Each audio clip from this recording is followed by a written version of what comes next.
Shalom. All praise to the Most High. Yahweh, Basham, Yahushai, Bashar, Gakotash, and double honors to the apostles of the JMS, and to the bishops, the elders, and all the sincere brethren that are laboring the truth that goes the world, and to all the sincere brethren and sisters that are listening to the truth.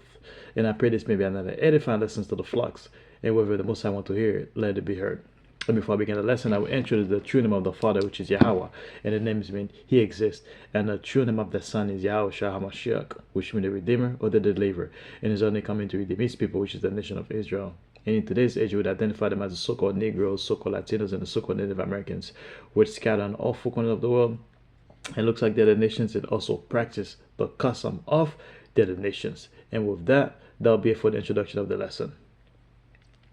So today's lesson will be all the sheep I have, which are not of this fold. So that's the title of the lesson. Who are the other sheep that Yahweh stated when you read the book of let me see, I think it's John 10 verse 16. Give me one brief second. John 10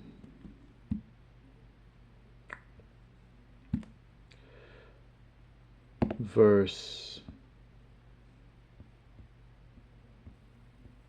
Yep, exactly that. Yeah, that's the title. So when the title says, and all the sheep I have which are not of this fold. So that's what Yahushua said. What does it mean by that? Who are those other sheep that he was talking about? Because we all know when Yahushua came back 2,000 plus years ago, when he was in the land of Jerusalem, he was mainly deal with the southern kingdom and the Gentiles, and most of the Gentiles also diaspora or dispersed Jews that spread in the known world at that time. So those Jews were called Gentiles, those who lost their heritage, who did not know who they were, or some knew they were who they were, but they were practicing the custom of the other nations that they were dwelling amongst. However, he did say there are other sheep I have which are not of this fold. Those other sheep that he's talking about are the northern kingdom. Why did Yahushua say that? Because there was a split within the kingdom, and we know the northern kingdom left after the split. They fled to the land of Arsareth, and you'll find that in the book of 2nd Ezra 13 verse 14. But before we get there, we want to know why there was a separation within the northern and southern kingdom. And you'll learn that in the book of 1 King chapter 11. I believe it's on 1 King 11 and 12. That's like a brief introduction. Let me see 1 King. I'm not going to break it down, but I did a breakdown on that lesson a couple months back. First King, let me just look for it real quick. First King 12.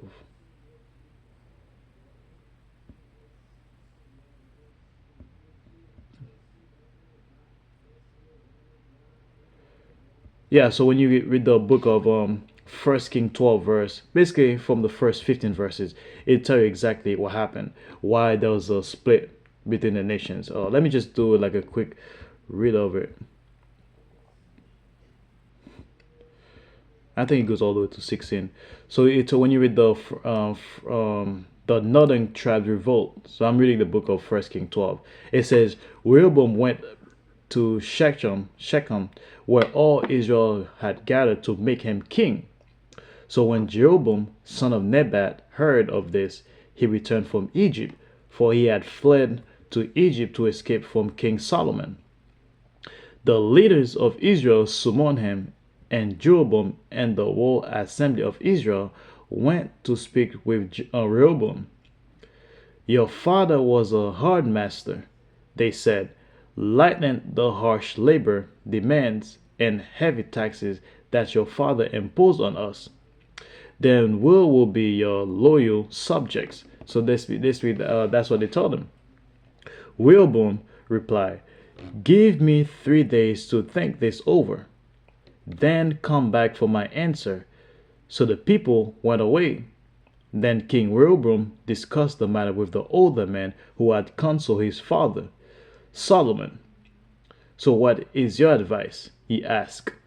How should I answer these people? So he seek counsel to the older advisors who advised his father, which was King Solomon. So let's see what he did in that situation. The older counsel replied, if you are willing to be a servant to these people today and give them a favorable answer, they will always be your loyal subjects. So that's what they told him. If he become like a lawyer to them, like a be a servant to them, they will be his loyal servant forever. But guess what he did? But Rehoboam rejected the advice of the older men and instead asked the opinion of the young men who had grown up with him and were now his advisors. So basically, he declined the advice of the older council. He rejected the advice. Instead, he listened to the advice of the young men who grew up with him. So basically, his buddies. And all these were the plan of the Heavenly Father Yahweh Shemiashah anyway. What is your advice? He asked them. How should I answer these people who want me to lighten the burdens imposed by my father? So he asked them, what should I do about these people who keep complaining about the burdens that my father put on them? The young man replied. So basically, the young consul replied to him, this is what you should tell those complainers who want a lighter burden. My little finger is thicker than my father's waist. Yes, my father laid heavy burdens on you, but I'm going to make them even heavier. My father beat you with whips, but I will whip you with scorpions.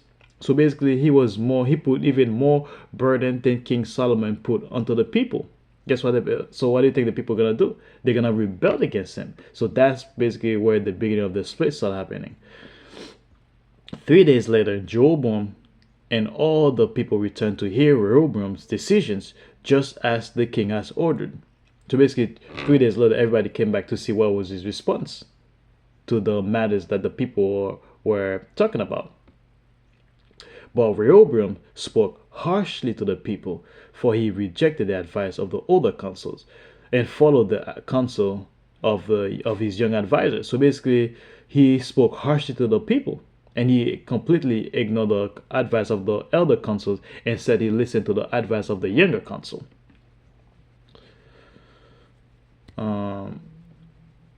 He told the people, my father laid heavy burdens on you, but I'm going to make them even heavier. My father beat you with whips, but I will beat you with scorpions. So that's what he told the people. So the king paid no attention to the people. This turn of event was the will of the Lord.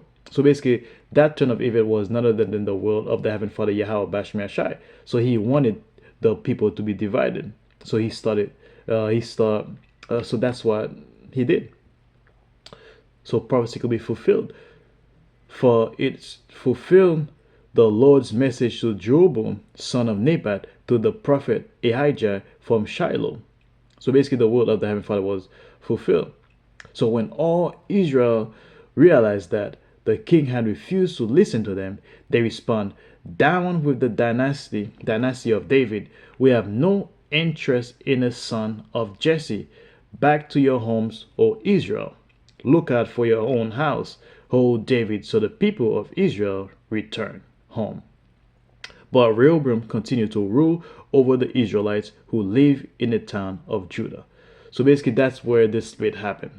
And before the split happened, the prophet, what was the name of the prophet again? Ahijah, he brought down, I forgot if you read the previous chapter, I believe, like he saw the dream that when he ripped his garment and he's ripped it in three, he gave that was before King Solomon's death, I believe. He ripped it in three. He gave King Solomon. He showed 3 little straps, and he showed him 10 other straps. And the prophet explained what was the meaning of that. And forgive me if I misinterpret that. What was I reading again? Yeah, so that was basically the beginning of the split of the nations. And after that split, the nation of Israel has been divided ever since. So basically, the southern kingdom is basically the Judah, Benjamin, and Levi. Well, at first it was just Judah and Benjamin, because Levi was still living among all the 12 tribes. But during the reign of Jeroboam, he later sent all the Levite priests, so he can, because the Levite priests, they were not gonna really follow the way of the Jeroboam, so he sent them away so he can have his own practice. So that was basically the beginning of the split of the nations. So that's why when Yahushua say, "All the sheep I have, which I have not of this fold," that was the fold that he was talking. That was the other sheep that he was talking about. He was talking about the northern kingdom, saying where were they? They were in the land of Arsareth. How did they get there? They fled Assyrian captivities. So that's why they went to the land of Arsareth. How did they go there?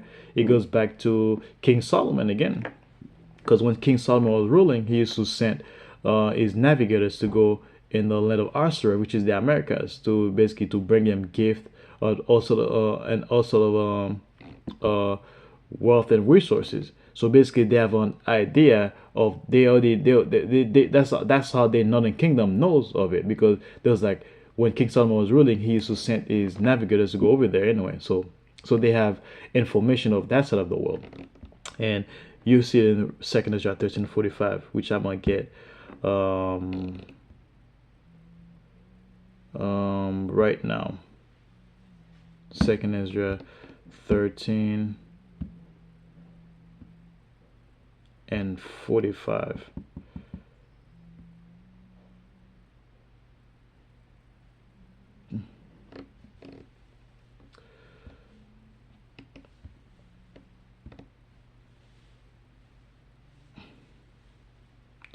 Actually, technically, you can start at 40 and I'll go all the way to 45, but I want to get to the point.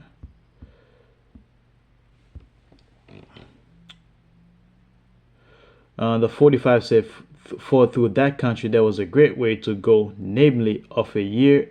2nd Ezra 13 and 45.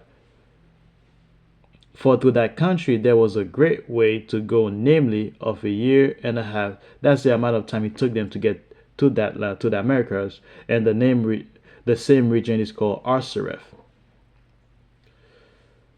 But how did they get there? So if you want to know how did they get there, well, you have to read to verse 2nd Ezra 13 and 40, which says, "Those are the 10 tribes which were carried away prisoners out of their own land in the time of Hoshea the king, whom Shalmaneser the king of Assyria led away captive, and he carried them over the waters, and so came they into another land." So that's how they get to that land. But they took this counsel among themselves that they would leave the multitude of the heathen. So they were going to leave the heathens and go forth into a further country which where never mankind dwelt. So they were going to go to a further country where no man has ever dwelt before. They traveled there before, but we have record of that because King Solomon used to travel back and forth. Well, not him, his fleet used to travel back and forth, but they never dwelt there, that they might keep the statute which they never kept in their own land. So they basically, the statute means the commandment, the law of the Most High. And why couldn't they keep in their own land? Because they were in captivity. Just much like we're in captivity right now, we can't really keep the statute and commandment that the Most High gave us. But we do the best we can do we're under the grace, so we do the best that we can, but we cannot really follow them 100%. And they enter into the Euphrates by the narrow place of the river. For the Most High then showed signs for them, and hell stood afloat till they were passed over. For through that country there was a great way to go, namely a year and a half, and the same region is called Arsareth. So it took them a year and a half to get to Americas. So back to the John 10 verse 16. John 10 verse 16.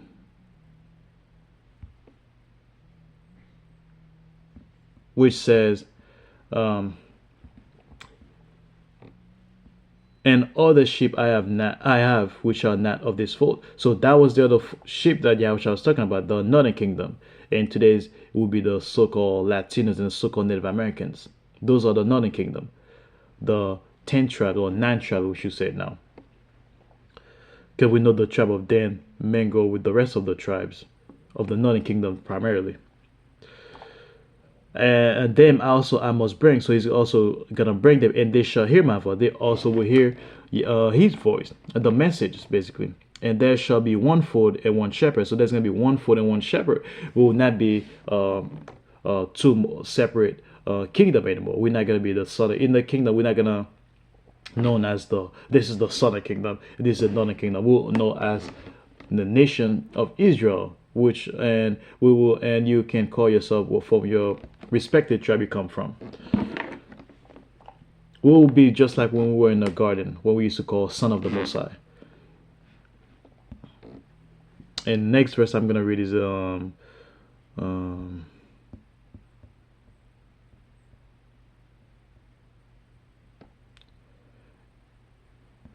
let me see. When you go down to 27, he said, "My sheep hear my voice, and I know them, and they follow me." So Yahushua's sheep's gonna hear his voice, and they're gonna follow him, whether they from the southern kingdom or northern kingdom. We all are Yahushua's sheep, and we're gonna hear his voice, and we're gonna follow him. And on that side is gonna be many the elects from those tribes. 52.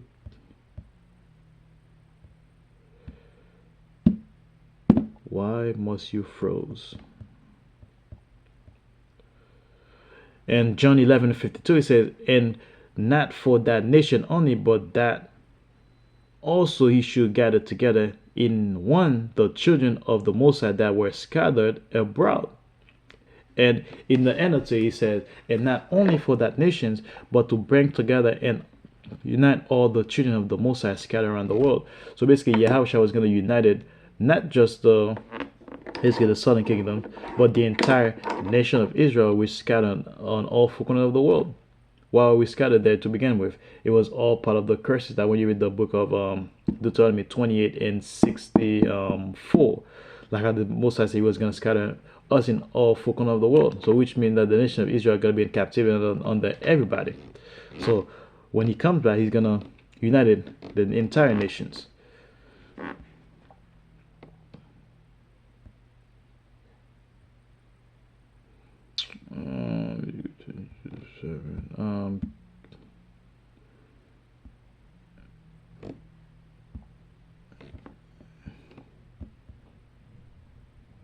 Ezekiel 37 and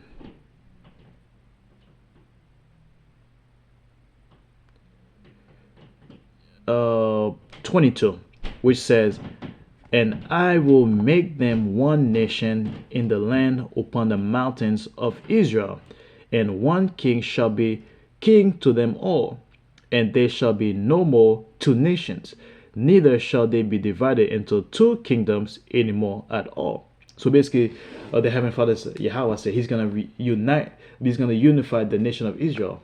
We will not be two nations anymore. We're not going to be we're not going to be two kingdoms anymore. We're not going to be known as the southern kingdom or the northern kingdom. It's going to be one full nation, like it's supposed to be in the beginning, the nation of Israel. 12 tribes, which is the one nation, 12 tribes. And we're going to have one king, and our king's going to be Yahushua Mashiach. And he shall rule over the entire nation of Israel, and no longer will be divided anymore. So that's it for the lesson, man. I pray that's another edifying lessons to the flocks. And whoever the Most High want to hear this message and let it be heard. And with that, I'd like to say, Shalom.